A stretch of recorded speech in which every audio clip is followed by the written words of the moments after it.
नमस्कार दोस्तों, हम लोग एडिटेरिया के द्वारा निकाला गया सामान्य अध्ययन के 7500 प्लस एमसीक्यू का प्रैक्टिस सेट देख रहे हैं। आज प्रैक्टिस सेट नंबर 5 देखेंगे, जिसमें दिया हुआ सारे प्रश्नों को डिटेल सॉल्यूशन करेंगे। तो आइए शुरू करते हैं पहले प्रश्न से। पहला प्रश्न है कि दार्शनिक विषयों से संबंधित बौद्ध ग्रंथ का नाम है। दार्शनिक विषयों से संबंधित बौद्ध ग्रंथ का नाम है और इसका जो सही आंसर हो जाएगा वो कौन हो जाएगा? तो वो हो जाएगा ऑप्शन सी, अभिधम्म पिटक। बौद्ध धर्म में 3 पिटक है ज्ञान का। कौन कौन है? तो आइए देखते हैं यहाँ पर। विनय पिटक।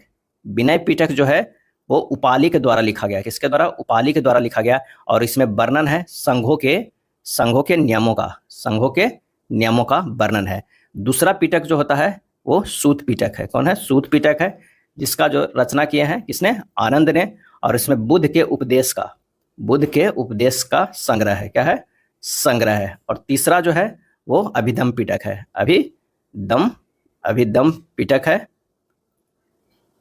और इसका रचना जो किए थे वो किसने किए थे? अश्वघोष ने। किसने? अश्वघोष ने अभिधम्म पिटक का रचना किए थे, अश्वघोष ने। इसमें बुद्ध के दार्शनिक विचार का जो है वो संग्रह है। अगला है निम्नलिखित कथनों पर विचार कीजिए, फिर कूट से सही कथन का जो है वो विकल्प चुनिए। तो आइए देखते हैं कौन सा इसमें सही है। तो वेदत्रयी में ऋग्वेद, यजुर्वेद एवं सामवेद शामिल किए गए हैं। दूसरा, छांदोग्योपनिषद को सबसे प्राचीन उपनिषद माना जाता है। तीसरा, अस्तोमा सदमय तमसोमा ज्योतिर्गमय श्लोक बृहदारण्य उपनिषद से लिया गया है। और इसका सही आंसर हो जाएगा 1, 2, 3, तीनों जो है ये सही है। ऐसे वेद कितने होते हैं? 4 होते हैं, ऋग्वेद, यजुर्वेद, सामवेद और अथर्ववेद। जबकि ऋग्वेद, यजुर्वेद, सामवेद को वेदत्रयी कहा जाता है। अगला है, निम्न में से कौन सा युग मानव सभ्यता से संबंधित है? कौन सा युग जो है वो मानव सभ्यता से संबंधित है? और इसका सही आंसर हो जाएगा ऑप्शन ए, होलोसीन। क्या होगा? होलोसीन जो है वो क्या है? मानव सभ्यता से संबंधित है। प्रशासन के संदर्भ में निम्नलिखित को सुमेलित कीजिए। प्रशासन के संदर्भ में निम्नलिखित को सुमेलित कीजिए। आइए देखते हैं कि कौन सा सुमेलित है। दीवाने अर्ज। दीवाने अर्ज जो है वो क्या है? तो सैन्य विभाग है। दीवाने ए रसातल। दीवाने ए रसातल जो है वो क्या है? दीवाने रसातल है विदेशी और धार्मिक मामलों का विभाग। दीवाने इंसा। दीवाने इंसा क्या है? दीवाने इंसा संचार मंत्री। और दीवाने ए बिजारत। दीवाने बिजारत जो है वो क्या है? वित्त विभाग है। इसका सही आंसर जो हो जाएगा वो हो जाएगा ऑप्शन ए हो जाएगा। अगला है, निम्नलिखित बहमन शासकों में से किसने बीजापुर में प्रसिद्ध गोल गुंबज का निर्माण कराया था? निम्नलिखित बहमन शासकों में से किसने बीजापुर में प्रसिद्ध गोल गुंबज का निर्माण किया था? और इसका जो सही आंसर हो जाएगा ऑप्शन ए, मोहम्मद आदिल शाह ने। मोहम्मद आदिल शाह ने। और कब किया था? तो ये 1656 में निर्माण कराया था, जिसका डिजाइन किसने बनाया था? डिजाइन बनाया था दाबुल के याकुत। दाबुल के जो है याकुत था जिसने डिजाइन बनाया था किसका? तो गोल गुंबज का। सल्तनत कालीन शब्द बिस्पा का क्या अर्थ है? सल्तनत कालीन शब्द बिस्पा का क्या अर्थ है? और इसका सही आंसर जो हो जाएगा वो हो जाएगा बी, चांदी का सिक्का। किस विजयनगर शासक ने तुंगभद्रा नदी पर बांध का निर्माण करवाया? किस विजयनगर शासक ने तुंगभद्रा नदी पर बांध का निर्माण कराया? और इसका सही आंसर हो जाएगा ऑप्शन सी, देवराय प्रथम ने। देवराय प्रथम ने। भारत का पहला शासक जिसने सर्वप्रथम उर्दू को अपने राज्य की राजभाषा घोषित किया था? भारत का पहला शासक कौन था जिसने सर्वप्रथम उर्दू को अपने राज्य की राजभाषा घोषित किया था? और इसका आंसर हो जाएगा ऑप्शन सी, इब्राहिम आदिल शाह द्वितीय। इब्राहिम आदिल शाह द्वितीय। निम्नलिखित को काल क्रमानुसार व्यवस्थित कीजिए। निम्नलिखित को काल क्रमानुसार व्यवस्थित कीजिए। फॉरवर्ड ब्लॉक की स्थापना कब हुई थी? तो 3 मई 1939 ईस्वी को। अगस्त प्रस्ताव कब लाया गया था? तो 8 अगस्त 1940 को। आजाद हिंद फौज का गठन कब हुआ था? तो 1942 के करीब। मुस्लिम लीग द्वारा मुक्ति दिवस कब मनाया गया था? तो 22 दिसंबर 1939 ईस्वी को। इसका जो सही आंसर हो जाएगा वो कौन सा हो जाएगा? सी हो जाएगा। कौन सा हो जाएगा? वो हो जाएगा सी। अगस्त 1932 ईस्वी में रैमजे मैकडोनाल्ड ने के सांप्रदायिक पंचांग के द्वारा पहली बार एक पृथक निर्वाचन समूह बनाया गया। रैमजे मैकडोनाल्ड के सांप्रदायिक पंचांग के द्वारा पहली बार एक पृथक निर्वाचन समूह बनाया गया। और इसका सही आंसर हो जाएगा डी, दलितों के लिए। और ये आया था कब? 16 अगस्त 1932 को। ब्रिटिश भारतीय राज्य क्षेत्र का अंतिम प्रमुख विस्तार किसके समय में हुआ? ब्रिटिश भारतीय राज्य क्षेत्र का अंतिम प्रमुख विस्तार किसके समय में हुआ? और इसका सही आंसर जो हो जाएगा वो हो जाएगा डी, लॉर्ड डलहौजी के समय में हुआ था। अकालों को रोकने तथा अकाल पीड़ितों की सहायता हेतु भारत सरकार ने अकाल संहिता कब प्रसारित की? अकालों को रोकने तथा अकाल पीड़ितों की सहायता हेतु भारत सरकार ने अकाल संहिता कब प्रसारित की? और इसका सही आंसर हो जाएगा ऑप्शन सी, 1883 ईस्वी में। वर्ष 1922 के शराबबंदी कोई कर नहीं आंदोलन का नेतृत्व किसने किया था? और इसका सही आंसर हो जाएगा ऑप्शन डी, सरदार वल्लभ भाई पटेल ने। निम्नलिखित में से कौन दादा भाई नौरोजी के धन के उत्सारण सिद्धांत में विश्वास नहीं करता था? कौन दादा भाई नौरोजी के धन के उत्सारण सिद्धांत में विश्वास नहीं करता था? आंसर हो जाएगा option C, sir Syed Ahmad. Independent labour party का गठन किसने किया था?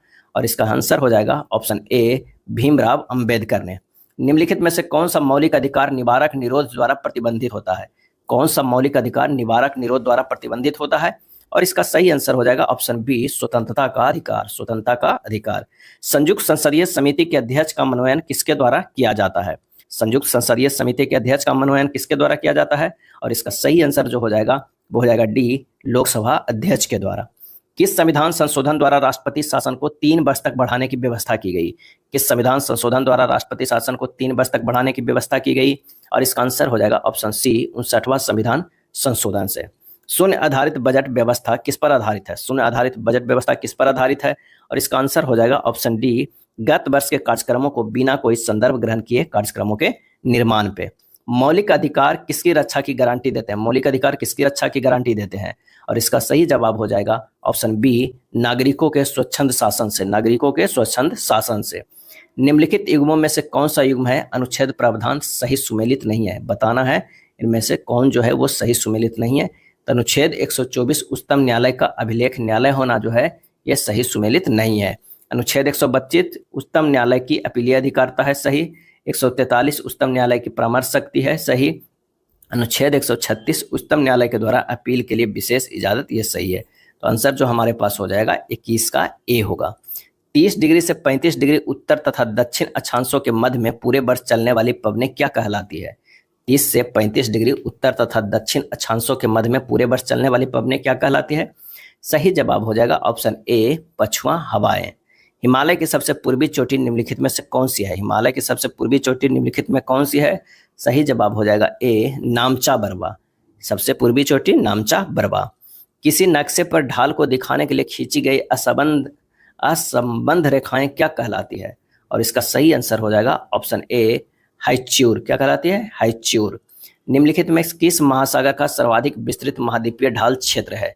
निम्नलिखित में किस महासागर का सर्वाधिक विस्तृत महाद्वीपीय ढाल क्षेत्र है?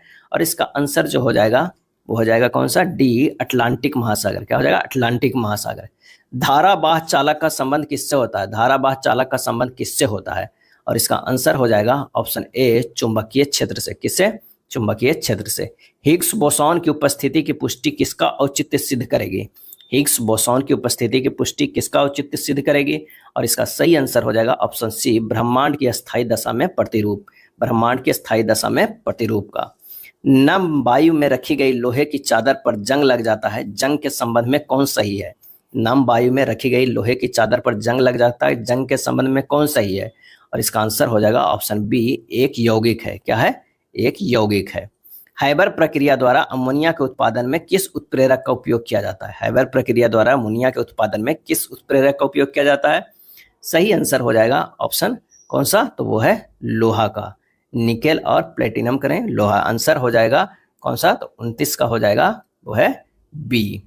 एम कोष में अधिकतम कितने इलेक्ट्रॉन होते हैं? एम कोष में अधिकतम कितने इलेक्ट्रॉन होते हैं? और इसका सही आंसर हो जाएगा ऑप्शन डी, 18। अगर के कोष में पूछता तो 2 होता, अगर एल में पूछता तो 8, एम में अगर पूछा है तो 18 और एन में अगर पूछता तो कितना होता? 32। आंसर जो हो जाएगा कौन सा? डी। निम्न में कौन सा रासायनिक तत्व क्षारीय मृदा धातुओं के समूह से संबंधित नहीं है? सही आंसर हो जाएगा ऑप्शन डी, पोटेशियम। क्या है? पोटेशियम। निम्न में मिल्क ऑफ मैग्नीशिया क्या है? मिल्क ऑफ मैग्नीशिया क्या है? और इसका आंसर हो जाएगा बी, मृदु क्षारक है। और इसका जो पीएच मान होता है वो कितना होता है? 10.5 होता है मिल्क ऑफ मैग्नीशिया का। निम्न में से कौन लिंग निर्धारण के लिए उत्तरदायी होते हैं? और इसका आंसर हो जाएगा ऑप्शन सी, एलोसोम्स। एलोसोम्स। यदि किसी जीवाणु में केवल एक सिरे पर फ्लैजेला होता है तो इसे क्या कहा जाता है? यदि किसी जीवाणु में केवल एक सिरे पर फ्लैजेला होता है तो इसे क्या कहा जाता है? सही आंसर हो जाएगा बी, मोनोट्राइकस। क्या कहा जाता है? मोनोट्राइकस। निम्न में कौन सा कोशिकांग अमीबा में जल की मात्रा को बनाए रखने के लिए उत्तरदायी होता है? कौन सा कोशिकांग अमीबा में जल की मात्रा को बनाए रखने के लिए उत्तरदायी होता है? और इसका आंसर हो जाएगा ऑप्शन डी, संकुचनशील रिक्तिका। संकुचनशील रिक्तिका। त्वचीय श्वसन होता है, और इसका सही आंसर हो जाएगा ऑप्शन सी, केचुआ में। किसमें होता है? केचुआ में। मनुष्यों के पाचन तंत्र में उत्सर्जित अम्ल कौन सा होता है? मनुष्यों के पाचन तंत्र में उत्सर्जित अम्ल कौन सा होता है? और इसका सही जवाब हो जाएगा ऑप्शन डी, हाइड्रोक्लोरिक अम्ल। मानव मस्तिष्क का कौन सा भाग उल्टी वोमिटिंग की अनैच्छिक क्रिया को नियंत्रित करता है? वोमिटिंग जो होता है उल्टी, उसको अनैच्छिक क्रिया को नियंत्रित करता है कौन सा? इसका सही आंसर हो जाएगा ऑप्शन बी, पश्च मस्तिष्क। कौन सा? पश्च मस्तिष्क। टेरिडोफाइटा। टेरिडोफाइटा समूह के पौधे में निम्न में से क्या नहीं पाया जाता? क्या नहीं पाया जाता है? और इसका आंसर हो जाएगा ऑप्शन ए, पुष्प नहीं पाया जाता है। पौधे में ऊर्जा का अंतिम स्रोत क्या है? पौधे में ऊर्जा का अंतिम स्रोत क्या है? आंसर हो जाएगा डी, सूर्य का प्रकाश है। पौधे में ऊर्जा का अंतिम स्रोत है सूर्य का प्रकाश है। कोई भी ऐसी वस्तु जो सरलता से पर्याप्त मात्रा में उपलब्ध हो और जिसे जनता ने सुविधा की दृष्टि से मुद्रा का दर्जा दे दिया हो, क्या कहलाता है? सरलता से पर्याप्त मात्रा में उपलब्ध हो और जिसे जनता ने सुविधा की दृष्टि से मुद्रा का दर्जा दे दिया हो, क्या कहलाता है? आंसर हो जाएगा ऑप्शन बी, वस्तु मुद्रा। क्या कहलाता है? वस्तु मुद्रा। भारत में योजना का मुख्य उद्देश्य विकास की एक ऐसी प्रक्रिया प्रारंभ करना था जो रहन सहन के स्तर को ऊंचा उठाए तथा लोगों के लिए समृद्ध एवं वैविध्यपूर्ण जीवन के नए अवसर उपलब्ध कराए। ये ध्येय किस पंचवर्षीय योजना से संबंधित है? आंसर हो जाएगा ऑप्शन ए, प्रथम पंचवर्षीय योजना से संबंधित है। बिश्नोई आंदोलन का संबंध निम्न में से किससे है? बिश्नोई आंदोलन का संबंध आंसर हो जाएगा ए, वृक्षों के संरक्षण से। काफी इंपॉर्टेंट है। बिश्नोई आंदोलन संबंध है वृक्षों के संरक्षण से। निम्न में कौन एक सर्वाधिक भंगुर पारिस्थितिकी तंत्र है जो वैश्विक तापन द्वारा सबसे पहले प्रभावित होता है? और इसका सही आंसर हो जाएगा ऑप्शन डी, आर्कटिक एवं ग्रीनलैंड हिम चादर। गुट निरपेक्ष आंदोलन का प्रथम शिखर सम्मेलन कब हुआ? गुट निरपेक्ष आंदोलन का। और इसका सही आंसर हो जाएगा बी, 1861 ईस्वी में। निम्नलिखित में से कितने जोड़े सही सुमेलित है? नीचे दिए गए गुट को सही उत्तर चुनिए। और इसका सही जवाब हो जाएगा इनमें से सभी। गद्दा जनजाति हिमाचल प्रदेश में, सिंहपो जनजाति अरुणाचल प्रदेश में, थारू जनजाति उत्तर प्रदेश और उत्तराखंड दोनों में, सहरिया जनजाति राजस्थान में। गद्दी हिमाचल प्रदेश, सिंहपो अरुणाचल प्रदेश, थारू उत्तर प्रदेश और उत्तराखंड, सहरिया राजस्थान में। इनमें से सभी सही। वर्ष 2024 को अंतर्राष्ट्रीय कैमेलिड यानी उष्णगण वर्ष किसने घोषित किया? और इसका सही जो आंसर हो जाएगा वो हो जाएगा ए, यूएन ने। किसने? यूएन ने। राष्ट्रीय हरित अधिकरण एनजीटी का मुख्यालय कहाँ स्थित है? राष्ट्रीय हरित अधिकरण एनजीटी का मुख्यालय कहाँ स्थित है? और इसका सही आंसर हो जाएगा ऑप्शन बी, नई दिल्ली में। Amateur kabaddi federation of India, amateur kabaddi federation of India का मुख्यालय कहाँ पर स्थित है? और इसका आंसर हो जाएगा ऑप्शन सी, जयपुर में स्थित है। 21 जून को अंतर्राष्ट्रीय योग दिवस के रूप में मनाया जाना किस वर्ष प्रारंभ हुआ था? 21 जून को अंतर्राष्ट्रीय योगा दिवस। और इसका सही आंसर हो जाएगा ऑप्शन बी, 2015 से अंतर्राष्ट्रीय योगा दिवस के रूप में मनाए जाने का शुरुआत हुआ है अंतर्राष्ट्रीय योगा दिवस। ये था एडिटोरिया बुक में दिया हुआ 7500 प्लस एमसीक्यू का प्रैक्टिस सेट। वीडियो अच्छा लगा तो लाइक एंड शेयर कर दीजिएगा। धन्यवाद।